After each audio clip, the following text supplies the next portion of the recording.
Oh, you again.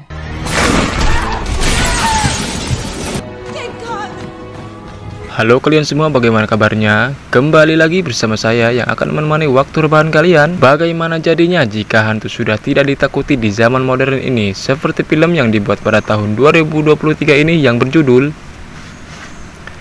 Karena saya baru pertama membahas film Jurik, jadi langsung saja curug helokopina berang-berang dar berkat berangkat. Berlatar di sebuah rumah terbengkalai yang akan dihuni oleh satu keluarga yang disebut keluarga Presley. Ada Kevin Presley, ayah Presley, ibu Presley, dan kakak Presley. Kevin yang punya banyak sahabat di tempat sebelumnya tentu sangat keberatan pindah ke rumah ini.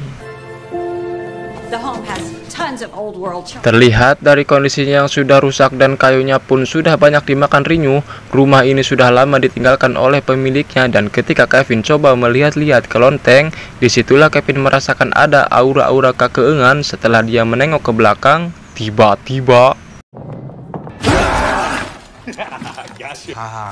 ya, Kevin adalah tipe remaja yang tidak penakut dan tidak percaya pada cerita-cerita mistis.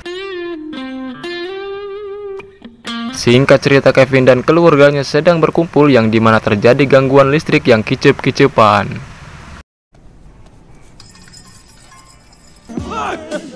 Saat semua sedang tertidur, dia mendengar sesuatu di lonteng. Saat dia memeriksanya, disitulah dia melihat kursi bergerak sendiri, entah karena hantu atau tim kreatif yang menggerakkannya.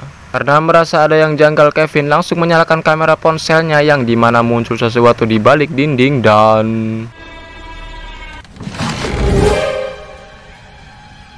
Seperti yang saya bilang tadi, Kevin adalah remaja milenial yang terlahir di zaman modern dan di era digital. Sehingga dia bertemu si om hantu, dia tidak takut malah mengabadikan momen itu di ponselnya. Setelah kejadian semalam, Kevin mulai menelusuri hal mistis, terutama hantu yang dimana dia bertemu teman baru bernama Siska. Kevin yang masih penasaran coba pergi ke lonteng dan menyanyikan sebuah lagu sehingga... Hey, stop. Entah apa yang ada di pikiran Kevin, dia malah ngajak hantu itu untuk duduk dan cacahan bersama. Terlihat dari bajunya hantu itu bernama Ernest yang dimana dia memiliki kemampuan untuk bersalaman. Dan saat Kevin menanyakan masa lalunya bagaimana dia mati, Ernest tidak ingat dengan itu. You don't remember? I need your phone. Ketika malam, si kakak diam-diam meminjam HP Kevin yang dimana dia menemukan video hantu Ernest, dan si ayah yang tertarik menguploadnya ke channel YouTube berharap videonya bisa viral dan mendapatkan uang dari AdSense. Dan mari saya kenalkan dengan seorang peneliti hal mistis bernama Dr. Leslie. Ini orangnya sudah lama dia meyakini bahwa ada dunia lain. Dia juga telah menulis banyak buku hasil risetnya tentang hal-hal mistis. Keesokan harinya, ayah dan si kakak pergi ke lonteng untuk membuktikan bahwa video itu asli. Karena diejek tidak bisa membuktikan bahwa video itu nyata, Kevin langsung bernyanyi untuk memancing Ernest keluar. Tak lama muncullah si ibu yang menanyakan kenapa akun TokToknya di banned. Ketika dia balik badan, dia menjerit dengan gaya yang berlebihan.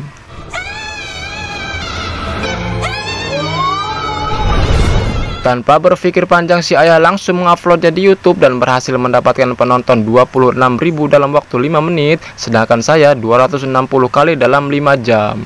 Si ibu yang tidak setuju dengan hal itu meminta untuk pindah rumah, tapi si ayah menjelaskan bahwa tabungannya sudah beak untuk membeli rumah tersebut dan berharap video tersebut bisa mengembalikan keuangannya menjadi lebih baik. He just walked through the wall. Ya, akhirnya video si ibu mendadak viral di media sosial dan semua orang menganggap video itu hanya lelucon. Tapi Dr. Leslie setelah memutar videonya berkali-kali, dia meyakini bahwa video itu adalah asli. Karena hal itu, Dr. Leslie menyuruh pimpinan untuk membuka kembali proyek rahasia lama yang meneliti hal-hal gaib seperti Jurik dan sejenisnya. Kembali ke si ayah yang sedang menikmati popularitasnya hasil video yang dia upload. Sedangkan Kevin masih coba membantu Ernest mengingat kembali masa lalunya dan penyebab dia menjadi hantu. Disitulah Ernest terharu ada manusia yang benar-benar tulus membantunya, padahal dia hanya rariwa semata yang menjadi arwah penasaran dan ingin tahu jati dirinya yang sebenarnya. Do you remember something? Okay. Di sekolah dia mencari informasi tentang Ernest, bagaimana dia mati, dan dibantu oleh Siska yang memang dari awal ingin membantu Kevin. Dengan keahlian hackernya, Siska bisa lebih cepat mendapatkan informasi tentang rumah tersebut, tetapi nama Ernest tidak ditemukan mati di sana.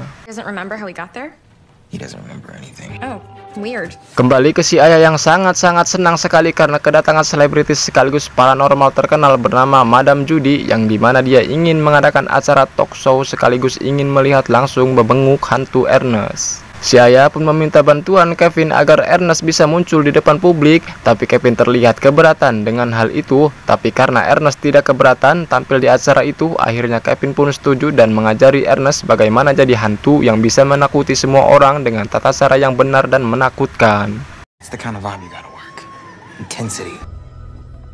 Di saat syuting dimulai, si Ayah langsung dipojokkan oleh Madam karena dia tidak bisa membuktikan video viral tersebut dan mengira hantu Ernest hanya rekayasa semata, dan ternyata Madam Judy tidak terlalu tertarik tentang adanya hantu atau tidak. Dia hanya mencari keuntungan dan ingin menaikkan rating acaranya. Fix your little hologram machine, okay?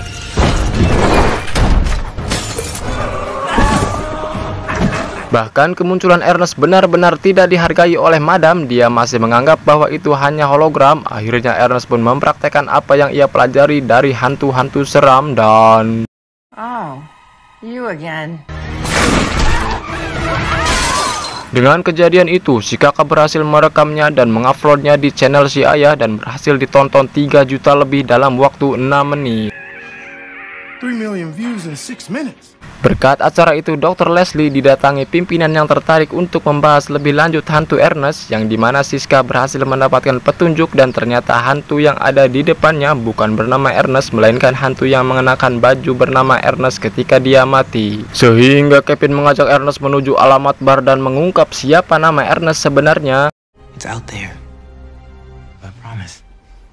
Okay. Kembali ke rumah yang dimana si Ayah didatangi Dr. Leslie, tujuannya untuk menangkap hantu atas nama Lembaga Perjurigan. Di saat bersamaan Kevin mengajak Ernest untuk keluar dan meyakinkannya karena selama Ernest menjadi hantu dia tidak pernah keluar rumah atau bahasa ilmiahnya disebut ngerem. Demi ingin menemui orang bernama Ernest, mereka rela diudag-udag oleh para penggemar di mana si hantu enak bisa tembus dinding sana sini, sedangkan Kevin dan Siska harus aprit-apritan dikejar para fans sampai mereka asruk-asrukan masuk sana sini.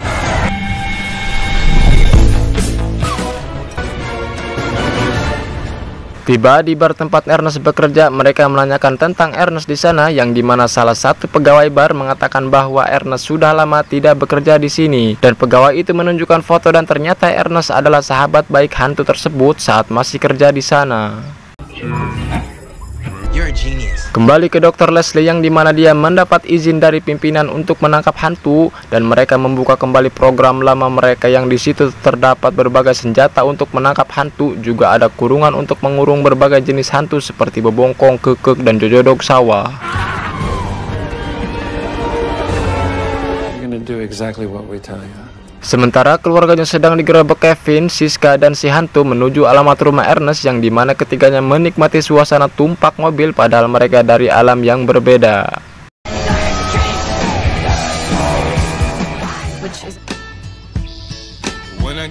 Saat Kevin sedang berada di minimarket, dia tidak tahu bahwa surat penangkapan si hantu sudah disebar, dan ketika polisi menyadari keberadaan mereka, Kevin langsung kabur dan terjadilah kejar-kejaran.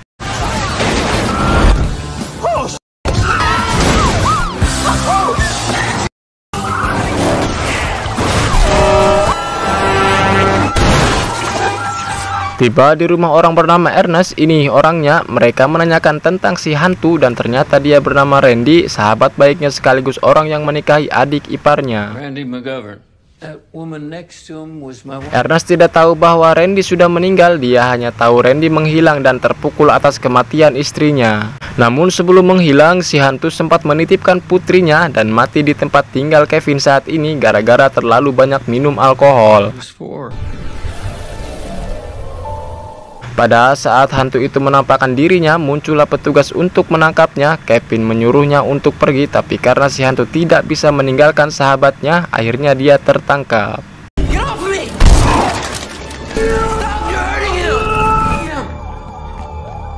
Singkat cerita, si hantu sudah di dalam kurungan yang dikelilingi medan energi agar tidak bisa keluar, yang dimana Dr. Leslie begitu bangga saat melihat si hantu dari jarak dekat, karena itu adalah momen yang dia tunggu-tunggu. Tak lama datanglah kepala pimpinan dan para ahli menunjukkan keberhasilannya karena bisa menangkap hantu itu akan dimanfaatkan untuk kepentingan pribadi, sehingga Dr. Leslie mulai merasa jika ide mengurung si hantu itu tidak bagus. Saat sedang melakukan pemeriksaan, disitulah si hantu melihat lambang manuk di seragam petugas yang mengingatkan dia tentang masa lalunya, di mana dia tidak pernah menelantarkan putri kecilnya sebagaimana yang dikatakan Abah Ernest, dan ternyata Ernest lah yang membunuh dia hanya karena ingin merebut putrinya, sebab Ernest tidak punya anak setelah menikah selama belasan tahun.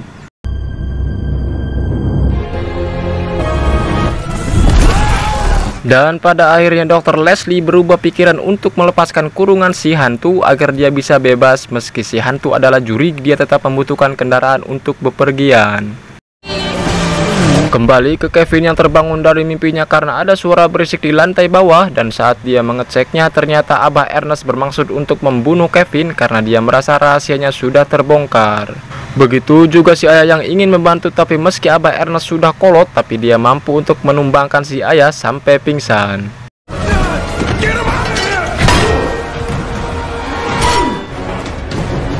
Setelah si ayah dan si kakak tumbang, kemudian Abah Ernest berjalan ke lonteng yang dimana di sana Kevin tidak mampu untuk melawannya dan akan dibunuh. Tiba-tiba,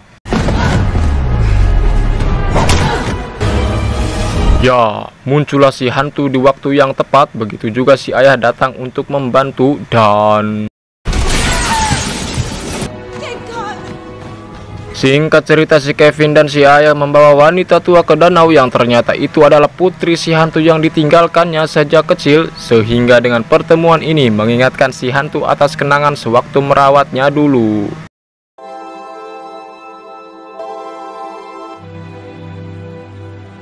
Akhir cerita memperlihatkan si hantu yang berterima kasih pada Kevin karena telah membantunya. Dengan hal itu dia bisa tenang karena dendamnya sudah terbalaskan dan kembali ke habitat aslinya. Tamat. Pelajaran yang bisa kita ambil dari film ini adalah saat kita melakukan kebaikan untuk orang lain, tidak secara langsung kita melakukannya untuk diri sendiri. Saya Obay mewakili seluruh makhluk rebahan di muka bumi mengucapkan terima kasih atas perhatiannya. Curug Deui Kopina, salam Tibudak Sunda.